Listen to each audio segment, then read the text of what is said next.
Hi YouTube, welcome back to my channel. So another new purchase, another new eye palette. I can't resist them. This one is the latest Charlotte Tilbury Stars in Your Eyes palette. I don't know if my viewfinder is different from what you're seeing, but I'm seeing completely the wrong colour here, even though I'm filming in daylight. So the box, which I wanted to show you, is looking purple in my viewfinder, and it's not. It's a real kind of rusty plum. And similarly, the palette is looking more purple than kind of cranberry colour, which it is in real life. So I'm sorry about that. It's a bit misleading.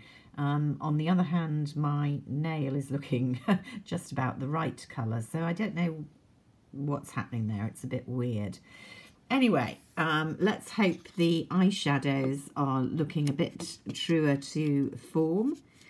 Here's what we see when we dig in. Let's stop the flashback with that, so you can see it's got one of these dividers that show what you're supposed to do: prime, enhance and smoke, for the 4 different colour combinations that you've got. And again, the plum colour is coming off very purple, and that's not how it looks in real life. I'm sorry about that. Just by way of comparison, this is the original instant eye palette. The first one that was like this was called, and I think I prefer the gold casing. This one feels much more plasticky than this kind of chromy tin. And then the looks that we had in the last one, just to remind you, a more kind of mixed everyday neutral palette. Now you can see it looks as if I haven't used this a lot, and you'd be right, I haven't used it a huge amount. I'm not quite sure why that is, because I do like most of the shades, and 1 or 2 are really gorgeous. That middle one in the Date Night is really, really beautiful on, and the middle one on the Disco Eye. They're both glitters, but they haven't got the huge amount of fallout that some of the Charlotte Tilbury and even the Tom Ford ones have. And the ones that don't have a lot of fallout tend to be very light. They're literally something you could press over another colour, and that's what you're supposed to do with them. These are much more substantial in their own right, so they're very nice. I think part of the issue with this palette may be the format. It's just a bit too big, so I don't reach for it easily and quickly in the morning. I don't know. So you may well ask, well, why have you bought another version of it?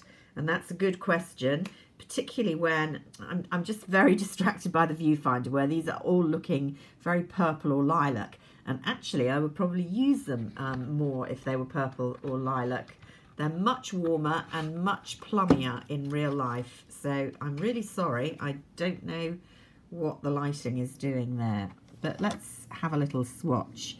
So we've got the first one, which is called Love Eyes, which I guess is supposed to be the most everyday one, where we've got a nice smooth primer, a beautiful texture there, and that's coming off true to form. Very beautiful foiled colour, and then yep, quite a warm bricky colour for the smoking. So there you can see the primer, literally my skin tone, which is one of the things I love about Charlotte Tilbury. Because she is a pale redhead, she tends to do well with foundations in particular, but colours generally for people of a similar colouring, I think. And you can see that with the primer there. That would actually be my skin colour on my eyes, so it's a great primer shade. This is very pretty. I think will look very pretty with blue eyes, although maybe quite a summery shade. I might give this a try tonight when I'm going out, let you know how that goes. So that's the first one. Then the next one, all of the colours are quite shimmery. That one feels a bit grittier, isn't swatching quite as well. That one feels great, but it hasn't swatched brilliantly. They look a bit samey, don't they? And then the final one, much the best of those three. Oh, yes. Now that's interesting. That middle one really not swatched. Well, neither of those two swatching brilliantly. But again, beautiful foiled amber. That's really making me think of a Tom Ford shade there. Quite a dramatic colour to wear. Very nice consistency on that one. But I don't know that I would use that foil colour to smoke. It would certainly draw a lot of attention to any crepiness hooding. It's really a lid colour, if anything, but there we go. You don't have to use them, as she says. Then we go in, that was Power Eyes, by the way. I don't know why. This is Happy Hours, the next one. Happy Hours, Happy Eyes. Ooh, nice. Not so nice, but good colour. So here you've got two more matte shades. So you definitely want to, I think, mix and match with these trios rather than wearing them together. That's a very densely pigmented trio. Again, I'm most attracted to that foiled russet there. But those other two shades, they're both quite warm. The deeper brown would suit me more, but they're great pigmentation. So, and they're coming off much truer to life than they were looking in the palette. And then finally, we've got Confident Eyes. So really plummy colours here at the end, not violet. Although if it was that violet in real life, I'd be thrilled. There we go. Gosh, that's powerful. So you would need to be confident. That's a lovely shade. So again, swatching very, very well. I'm running out of skin. Yeah, real beautiful plums for autumn. So she's definitely brought out this palette at the right time, I think. I think Urban Decay has come out with a reds type palette recently that I looked at. I'm not a fan of the Urban Decay palettes, but it's obviously all the rage. But it's quite a broad spectrum. You know, you've got real plums there, real russets, and more kind of goldy colours. All quite warm, so there's nothing one can do about that if you like something cooler. They're definitely swatching as highly pigmented on me. I haven't used this palette yet. I've bought so much recently by mail order and not had a chance to use it.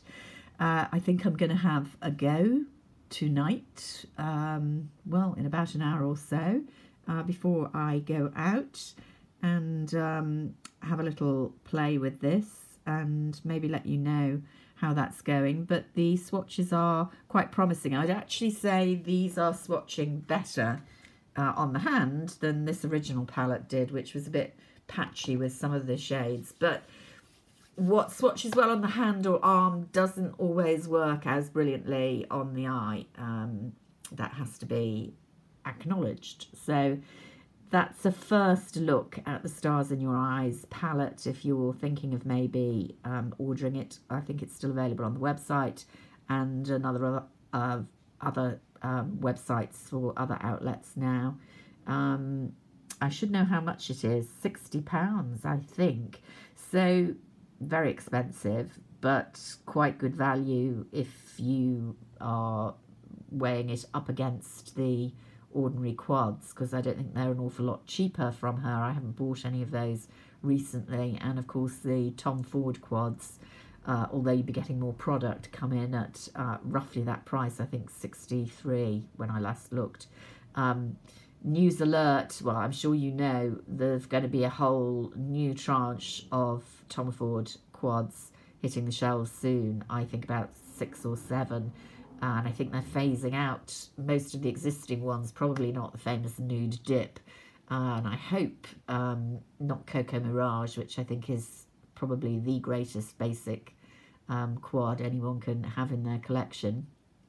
But I don't know, but I suspect many of the old ones are being phased out. So you may want to trot down and stock up on any of the old or current Tom Ford quads in anticipation of the new ones. I really don't need any more Tom Ford quads. I have more of those than any other brand because I love them so much. I can't bear not to collect them, and they do last very well.